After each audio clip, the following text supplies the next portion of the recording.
Bismillahirrahmanirrahim. Assalamualaikum warahmatullahi wabarakatuh. Nama saya Sharifah Nadira Sofia binti Said Mahazir dari option PSV2 ambilan PISMP Jun 2022-2027. Pada hari ini saya akan membuat pembentangan mengenai subjek berkod PKES 3103 iaitu pemakanan dan kesejahteraan. Tugasan ini merupakan salah satu daripada pentaksiran berterusan iaitu tugasan yang pertama, pembentangan yang membawa sebanyak 20 markah. Anda dikehendaki mengubah suai satu menu makanan yang bersesuaian dengan peringkat umur dan menu ini akan dibentangkan tidak melebihi 7 minit. Oleh itu, saya telah memilih untuk membuat pembentangan mengenai topik 8 iaitu amalan pemakanan dewasa dan warga emas. Pertama sekali, apa itu amalan pemakanan? Pemakanan merupakan sains nilai makan berbagai kumpulan makanan yang berfungsi membekalkan tenaga kepada manusia untuk terus hidup. Amalan pemakanan merupakan tabiat memilih makanan yang hendak dimakan dengan tujuan memperbaiki atau mengekalkan kesihatan. Menurut Kementerian Kesihatan Malaysia pada tahun 2020, amalan pemakanan secara sihat merupakan salah satu komponen yang penting dalam usaha membendung peningkatan prevalent non-communicable diseases (NCD) iaitu penyakit tidak berjangkit seperti diabetes, hipertensi dan penyakit kardiovaskular yang lain. Terbuktilah bahawa amalan pemakanan yang sihat dapat menjamin kesihatan fizikal dan mental tubuh badan kita.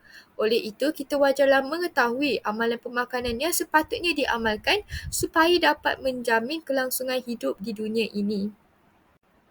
Tahukah anda, dewasa dan warga emas merupakan antara individu yang mudah terdedah dengan penyakit. Menurut Muhammad Saufi Hassan 2020, peningkatan usia merupakan salah satu faktor yang menyebabkan individu mudah diserang penyakit.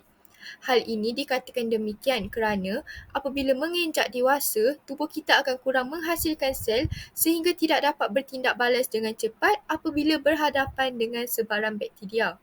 Maka pemakanan yang sihat dan seimbang wajarlah diamalkan kerana ianya berupaya membantu meningkatkan sistem imunisasi badan kita.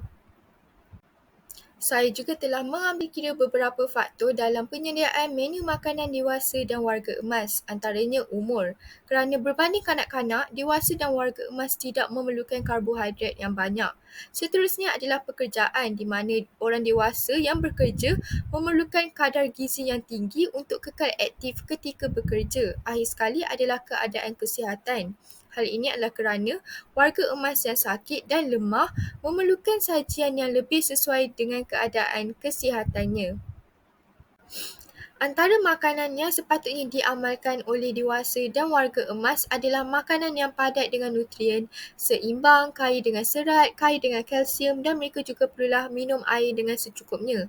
Hal ini dikatakan demikian kerana serat membantu mengelak strok, melawaskan pembuangan air besar dan merendahkan kandungan kolesterol dan gula dalam badan. Manakala kalsium membantu mengelakkan risiko kerapuhan tulang. Seterusnya, dewasa dan warga emas perlulah mengurangkan kandungan tenaga atau karbohidrat, gula, garam, makanan berlemak dan bergoreng. Contohnya makanan segera. Hal ini adalah kerana makanan-makanan ini boleh mengundang kepada penyakit darah tinggi. Dan selain menyebabkan kencing manis, makanan ini boleh menyebabkan pengumpulan lemak dalam badan sehingga menyebabkan masalah kegemukan seperti obesiti. Oleh itu, saya telah menyediakan satu menu makanan yang sesuai untuk orang dewasa.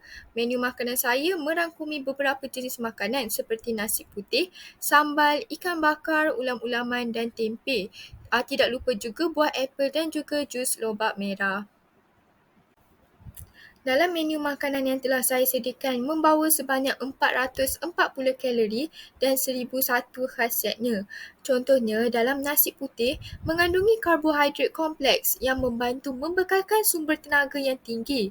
Seterusnya, dalam ikan bakar mengandungi protein tinggi yang membantu meningkatkan pembentukan tenaga dan menggantikan sel yang rosak dengan sel yang baru.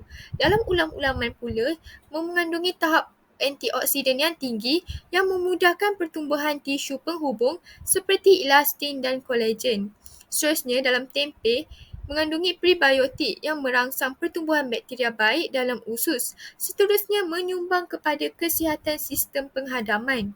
Dalam sambal pula mengandungi vitamin C yang bagus untuk kesihatan kulit, gigi dan tulang. Dalam buah apel mengandungi sumber mineral dan vitamin A, B dan C yang membantu meningkatkan kandungan oksigen dalam darah dan melindungi kulit daripada radikal bebas. Akhir sekali, dalam jus lobak merah terdapat vitamin A dan B yang membantu mengekalkan tahap penglihatan mata pada tahap yang baik. Seterusnya, saya juga telah menyediakan satu menu makanan yang sesuai untuk warga emas yang merangkumi beberapa jenis makanan seperti bubur nasi yang mengandungi irisan ayam dan juga lobak merah, teh hijau, yogurt Greek dan juga buah petik. Menu makanan bagi warga emas yang telah saya sediakan membawa sebanyak 305 kalori dan ianya juga mengandungi banyak khasiat daripada banyak-banyak makanan yang telah saya sediakan. Contohnya, dalam bubur nasi mengandungi nutrien yang lengkap kerana mengandungi irisan ayam dan juga lobak merah. Seterusnya, ia dapat memulihkan dan memudahkan sistem penghadaman dan menghindari tubuh mereka daripada dehidrasi. Seterusnya, dalam yogurt Greek mengandungi kalsium yang tinggi membantu tumbesaran, perkembangan dan kekuatan tulang. Dalam aspek warga emas, jika mereka mengamalkan pemakanan yang penuh dengan kalsium, mereka dapat mengelak daripada tulang rapuh. Dalam buah betik pula mengandungi vitamin C dan beta-karoten yang berfungsi sebagai anti-kanser sesuai untuk warga emas yang ingin melawan dengan kanser. Dan akhir sekali, dalam teh hijau mengandungi catechin yang berfungsi sebagai pelindung daripada bakteria dan virus. Jika diamalkan oleh warga emas, dapat membantu meningkatkan sistem imunisasi mereka sendiri. Dari Bekasi menuju Palembang bersama ibu dan juga abang. Makanan bergizi harus seimbang. Badan tumbuh sihat berkembang. Sekian sahaja daripada saya. Wabillahi taufiq wal hidayah. Wassalamualaikum warahmatullahi wabarakatuh. Terima kasih.